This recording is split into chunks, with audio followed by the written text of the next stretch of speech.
tragacanth gum, citrus cells, polysorbate 80, what else? Citric acid, cellulose gum. Do these things sound like anything you would feel excited about taking into your body? Or do they sort of seem like something from a chemistry lab? Well, believe it or not, these are things that you would find in many processed foods. And today that is what I'm going to talk about, processed foods. Specifically, I'm going to answer two questions. One, how can you tell that a food is processed? And two, why should you pay attention to processed foods and pay attention to, should I eat this or not? Okay. So to the first question, how do you tell that a food is processed? And that's something that's like a common question. You know, a lot of times I would talk about, processed foods, maybe you should consider sort of decreasing the amount of processed foods you eat and some, but then people would be like, well, what is a processed food? How do I tell if a food is processed? So there are several ways.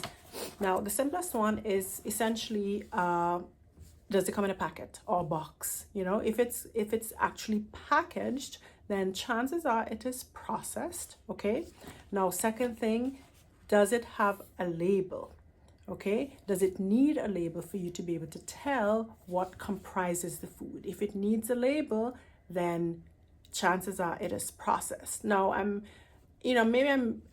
might seem to be extreme. Obviously, things like broccoli and different produce, they will come in a bag. So I'm not talking about that, but especially if something is actually in a box and you need to read the label to tell all the ingredients in that thing, then it means that it was processed, more likely than not. Okay. And then this leads me to the other thing. If it has a list of ingredients, if it has to list out the ingredients, then definitely it was processed, because it means that they put a whole bunch of different things together to make that one food for you to eat. Okay. And so it required some amount of processing, right? Which oftentimes requires removing certain things, often some beneficial things such as natural fats and fiber, and removing these things enables the food to be to have a longer shelf life. Okay. And then at the same time, certain things are added again to help with preservation and extension of the shelf life. Okay. So it has a long list. It has not long list. It has a list of ingredients. That's another indication that the food is processed, because you need to read these ingredients to tell exactly what your food is, right? Now, the longer the list of ingredients, that's usually an indication of how processed it is. So the longer the list, the more processed it is. The shorter it is, chances are you can say, okay, this is not as processed. But that can vary, but it's just like a general rule. Okay. And then the last thing is whether or not you can recognize the names of the ingredients. Now, when I started this video, I called out names that basically just sounded like random chemicals, like maybe even in the environment, right? For the most part.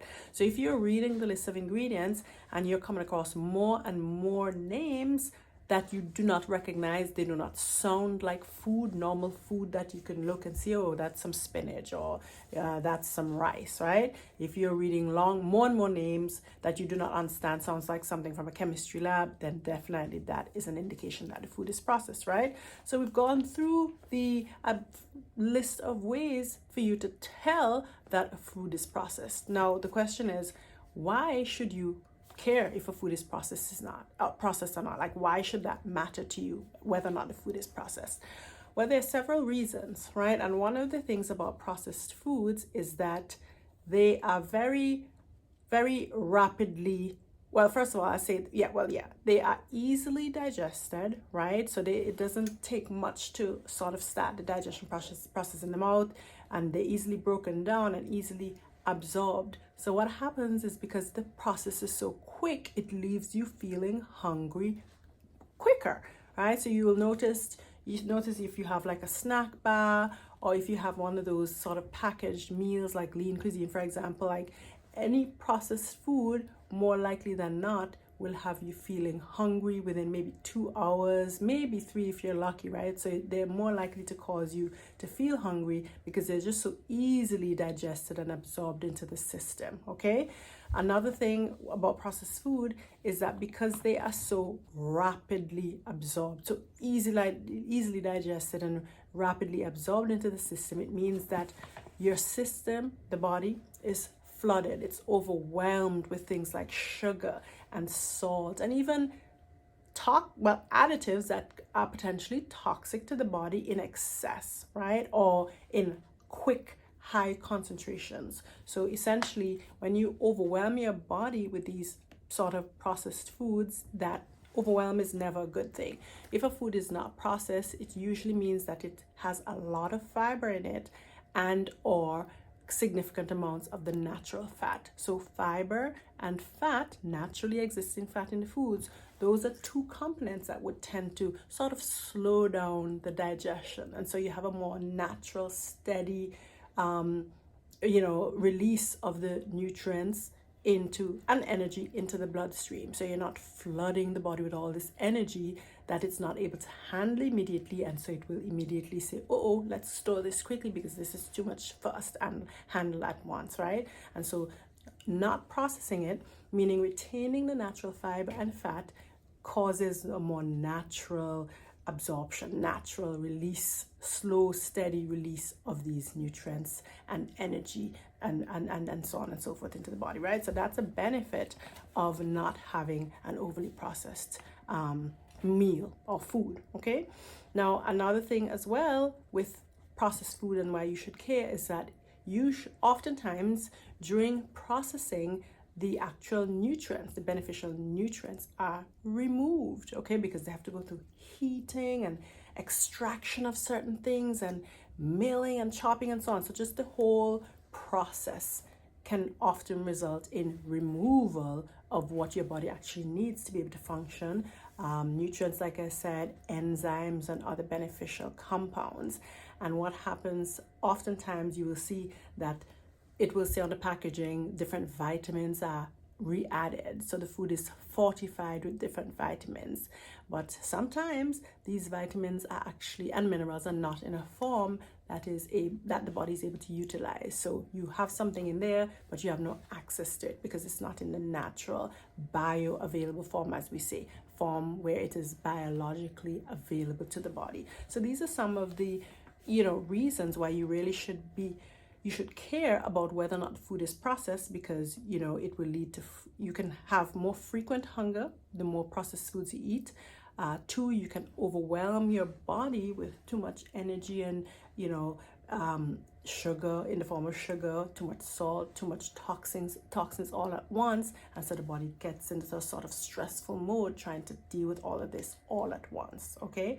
And then thirdly, you are probably getting less nutrients with these processed foods, okay?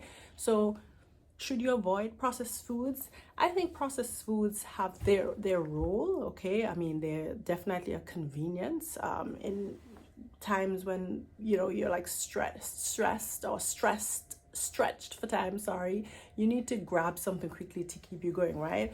But I think that processed foods generally should be left for they should be the exception rather than the rule, and you should try to fill yourself with more real whole foods first, right? So if you can let most of what you eat be unprocessed, refined whole foods, then it means that you'll be filling yourself with actual nourishing foods where your body can get what it needs, and so you actually wouldn't feel the need to eat the processed foods.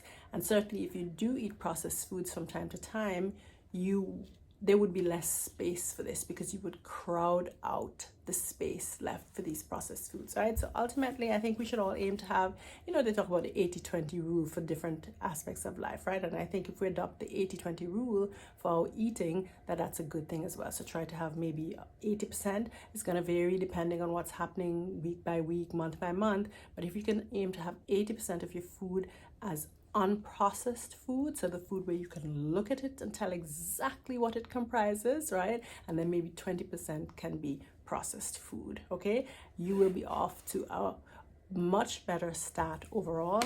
I would think and expect that you would actually start feeling better as well, because your body's not going to be struggling to eliminate toxins. Your body's going to be getting the nutrients it needs, and also your body's not going to be overwhelmed by a rush of sugar or salt or other potentially toxic chemicals, okay? So I hope you all found this helpful, and you can feel free to share with somebody else who might benefit from it, or leave a comment below.